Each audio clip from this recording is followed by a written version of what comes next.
بسم اللہ الرحمن الرحیم۔ اللہم صلی علی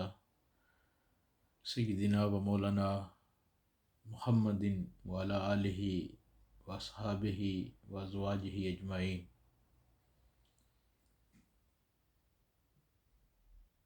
اللہ کے فضل و کرم سے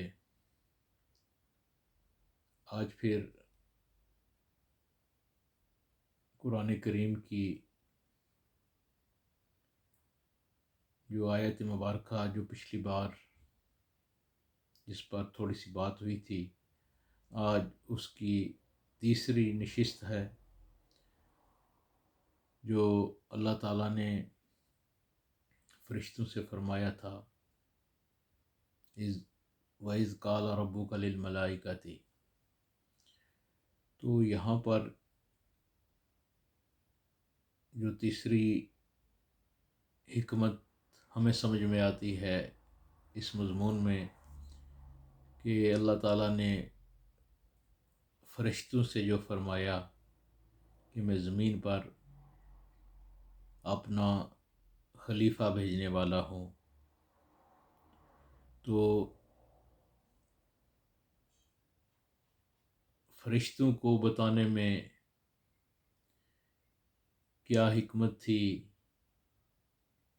اور اس کے پیچھے کیا معرفت تھی،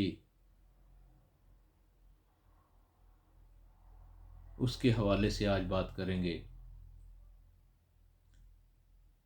کہ اس وقت جو مخلوق تھی اللہ کے سامنے، جو حاضر تھے اور جو موجود تھے، وہ یا تو ملائکہ تھے اور دوسری جو مخلوق ہے وہ جنات، جن میں سے شیطان بھی تھا، مگر یہاں ایکسکلوزیولی اللہ تعالیٰ نے فرشتوں سے جو بات کی، اور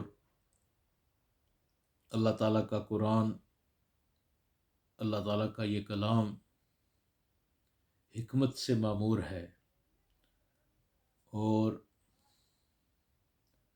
اللہ تعالیٰ کا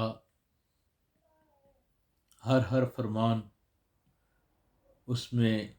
کوئی نہ کوئی راز اور کوئی نہ کوئی حکمت پوشیدہ ہوتی ہے۔ اور اللہ تعالیٰ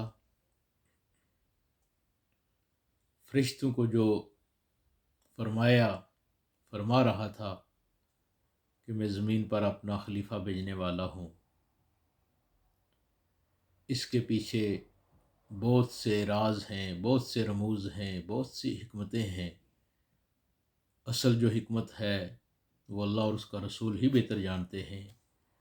لیکن جو چیز سمجھ میں آتی ہے، اللہ تعالیٰ فرشتوں کو یہ بتانا چاہتا تھا اور بتا رہا تھا کہ تم فرشتے ہو، میری نوری مخلوق ہو، تمہارا ظاہر اور باطن نور ہے، اور تم ہر وقت، ہر لمحہ، ہر گھڑی میرا ذکر، میری عبادت کرتے رہتے ہو، نہ تمہیں بھوک کی کوئی کمزوری ہے تمہارے اندر، نہ پیاس کی شدت ہے، نہ تمہیں کوئی اور مشقت ہے، تمہیں ان چیزوں سے میں نے پاک بنایا ہے۔ لیکن پھر بھی سن لو،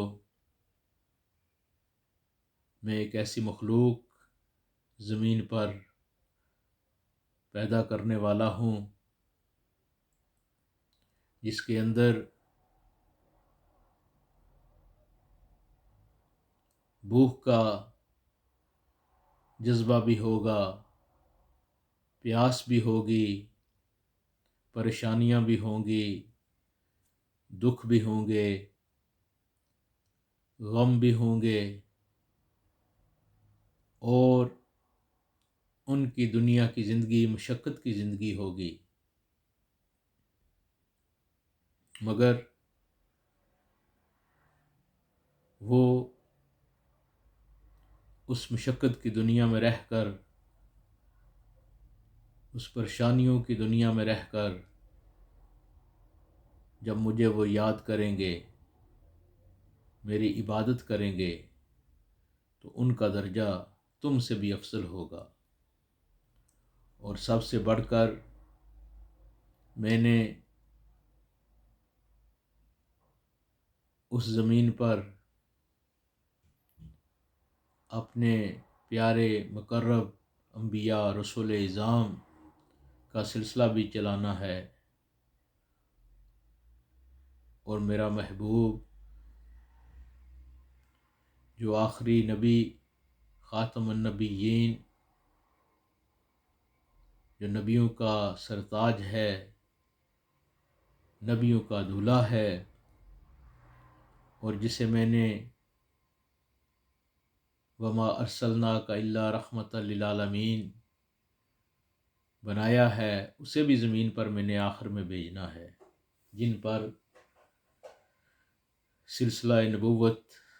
سلسلہ رسالت کا اختتام ہوگا۔ تو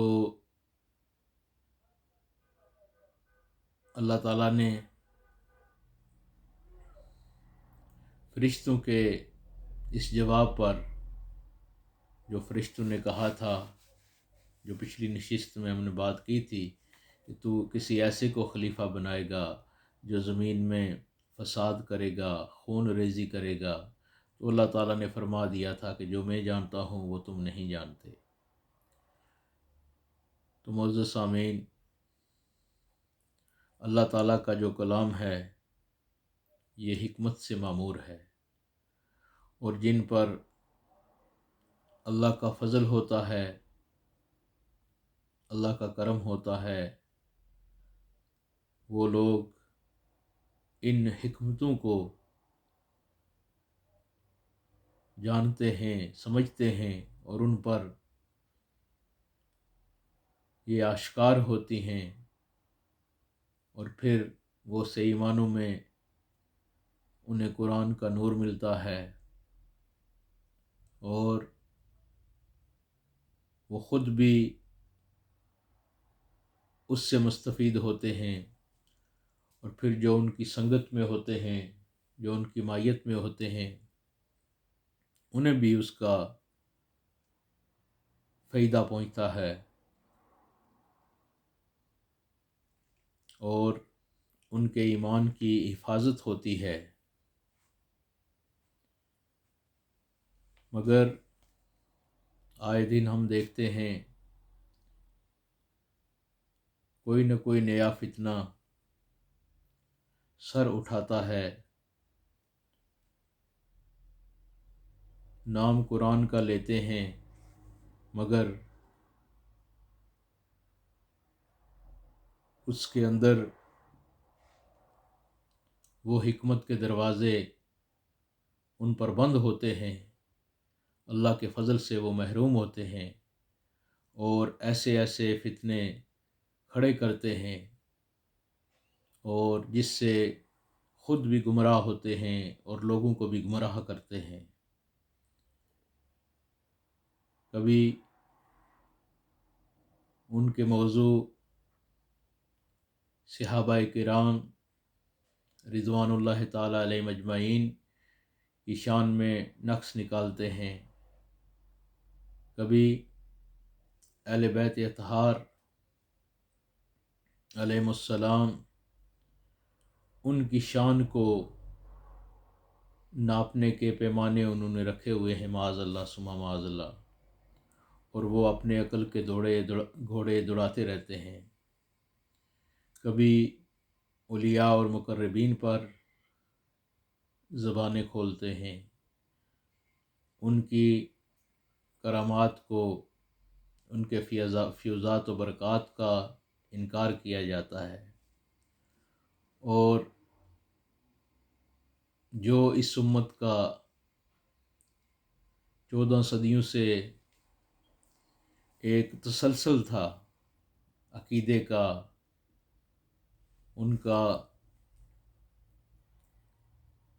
محبت کا جو عنصر تھا جو ان کے اندر، وہ جو ان کے اندر انبیاء علیہ السلام کی محبت،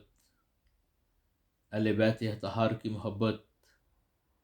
صحابہ کرام کی محبت، اولیاء کرام کی محبت، وہ جو ایک تسلسل چلا آ رہا تھا، آج اس مادی دور میں اس محبت کی جڑیں کاٹی جا رہی ہیں، اور ہر کوئی اپنے اپنے علم کے زور پر، اپنے اپنے خود ساختہ سمجھ کے مطابق بیان کرتا پھرتا ہے، اور خود بھی اپنے ایمان کی تباہی کر رہا ہے اور اوروں کو بھی گمراہ کر رہا ہے۔ تو ہمیں اللہ تعالیٰ سے یہ دعا کرنی چاہیے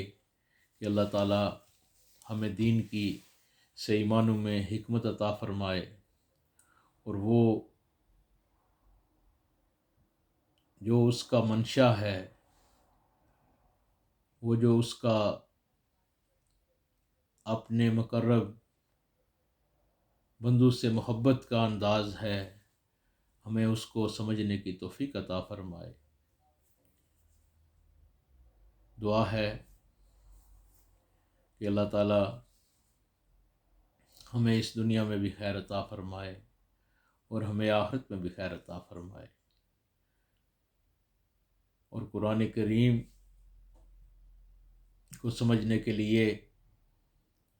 جو سب سے پہلا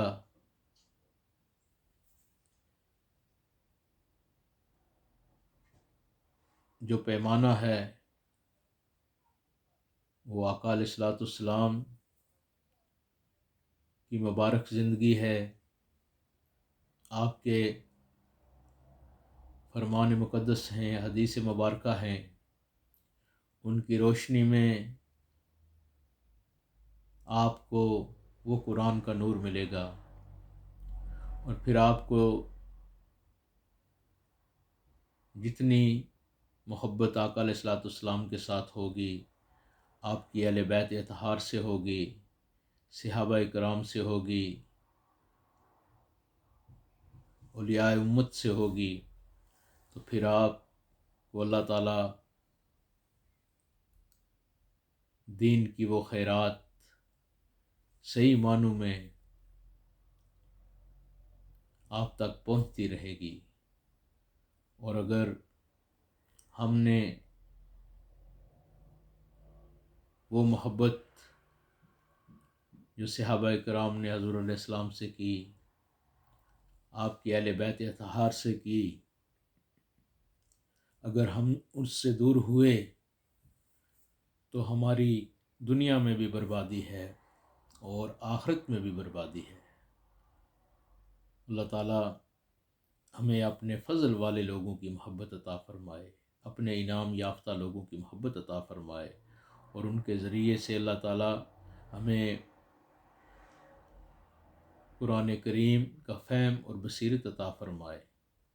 وما علینا الا البلاغ۔ السلام علیکم ورحمۃ اللہ وبرکاتہ۔